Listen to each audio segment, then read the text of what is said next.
Hello students, इस video में हम वर्ग 6 के गणित के विषय के सभी प्रश्नों एवं उनके उत्तर को देखेंगे। सबसे पहले प्रश्न की बात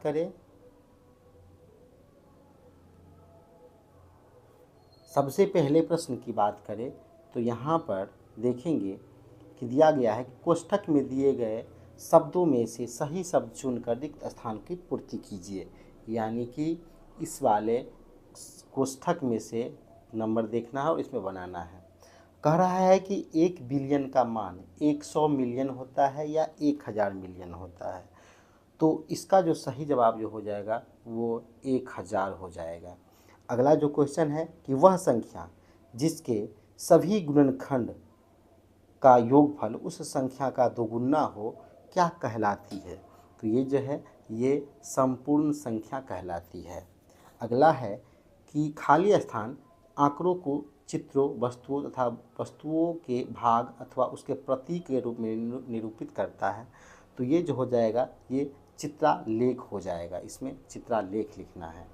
अगला क्वेश्चन है कि जब हम एक समान चौड़ाई के क्षैतिज या ऊर्ध्वाकार दंड इस प्रकार से खींचते हैं कि इनके बीच में समान दूरी बनी रहे, आंकड़ों का यह निरूपण क्या कहलाता है।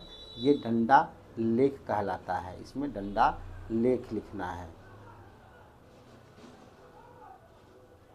अगला क्वेश्चन है कि ऐसी आकृतियां जिन्हें किसी विशेष जगहों से मोड़ा या काटा जाए और दोनों हिस्से एक दूसरे को पूरी तरह से ढक ले क्या कहलाती है। तो ये जो है ये सममित कहलाती है, सममित कहलाती है।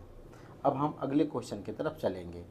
अगला क्वेश्चन है दिए गए कथन में सही के लिए सही तथा गलत के लिए गलत का चिन्ह लगाइए। अब इसमें कह रहा है कि उचित भिन्न में अंश हर से छोटा होता है। ये बिल्कुल सही कह रहा है, ये सही हो जाएगा। अब अगला है कि 112 डिग्री के कोण का संपूरक 65 होता है। ये नहीं होता है, ये बिल्कुल गलत हो जाएगा। अगला है क्यों गलत हो जाएगा कि दोनों को जोड़ेंगे तो बराबर में 180 डिग्री होना चाहिए, तब जाके संपूरक कोण होता है, तो इसलिए ये गलत हो जाएगा। अगला है कि समानांतर चतुर्भुज की चारों भुजाएं बराबर होती है।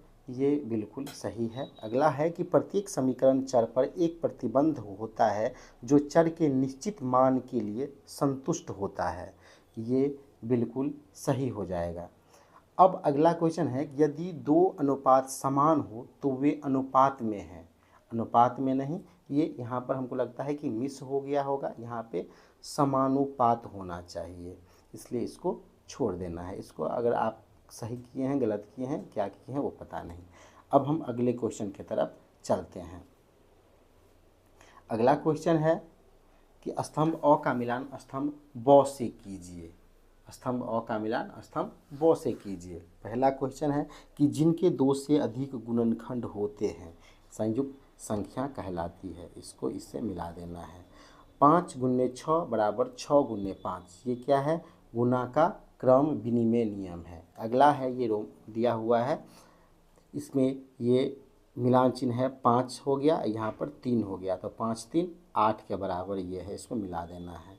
3/2 का तुल्य अनुपात हो जाएगा 6/4, क्योंकि 3/2 है, 6/4 को काटेंगे, यहाँ पर हो जाएगा 2 तिया 6, 2 दूना 4, तो यह पर भी 3/2 ही हो जाता है। अगला है 1 सेंटीमीटर किसके बराबर है, तो 1/100 मीटर के बराबर है।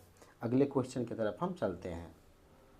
अगला क्वेश्चन है कि जीवन की कुल आमदनी का खर्च और बचत का अनुपात 2.1 है।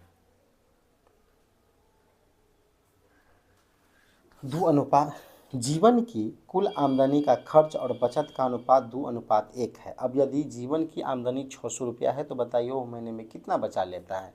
इसको यहाँ पर कुछ नहीं करना है, 2 में 1 जोड़ देंगे तो हो जाएगा 3। अब 3 से क्या करना है, 600 में भाग देना है, यानी महीने में ये क्या करते हैं 200 रुपया बचा लेते हैं।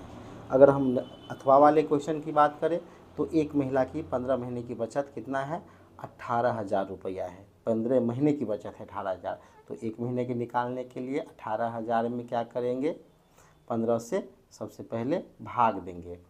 तो 15 है कान 15, तो ये बच गया 3, 15 दूना 30 और यहाँ पर 2 जीरो दे देंगे तो हो जाएगा 1,200 रुपये। यानी महीने में वो क्या करती है, 1,200 रुपया बचा लेती है। अब क्वेश्चन कह रहा है कि उसकी 7 महीने की बचत क्या होगी, तो 1,200 को 7 से गुना कर देंगे, 12 सत्ते 8400 रुपया 7 महीने की आमदनी होगी।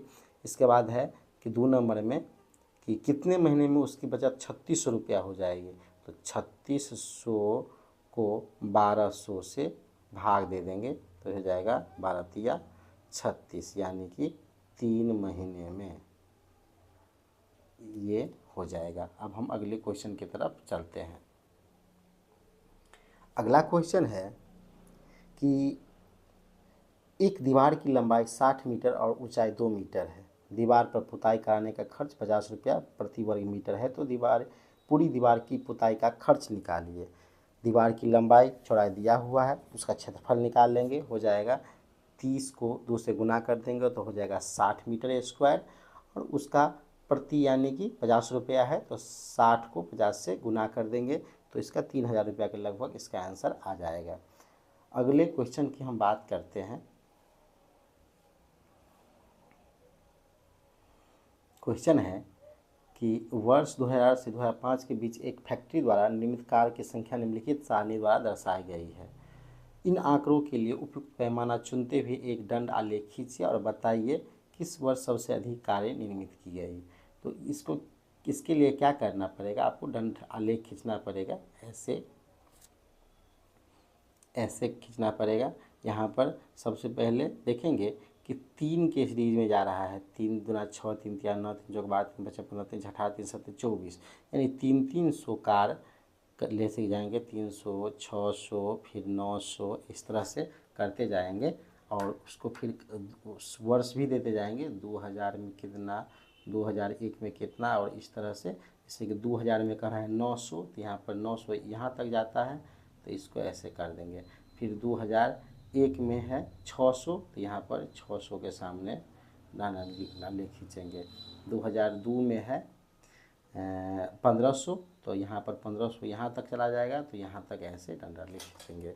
और इसी तरीके से इस आलेख को खींचने के बाद इसका 2 क्वेश्चन जो दिया हुआ है इसको बना देंगे। क्वेश्चन है किस वर्ष सबसे अधिक कारें निर्मित की गई, तो देखेंगे कि 2400 कारें 2005 में ज़्यादा निर्मित की गई है, तो यहाँ पर 2005 हो जाएगा।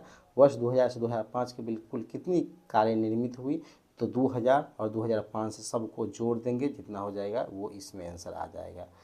वीडियो कैसी लगी कमेंट करके ज़रूर बताइएगा। वीडियो को अंत तक देखने के लिए आपका धन्यवाद। अब हम अगले वीडियो में वर्ग 7 के सभी क्वेश्चन को देखेंगे।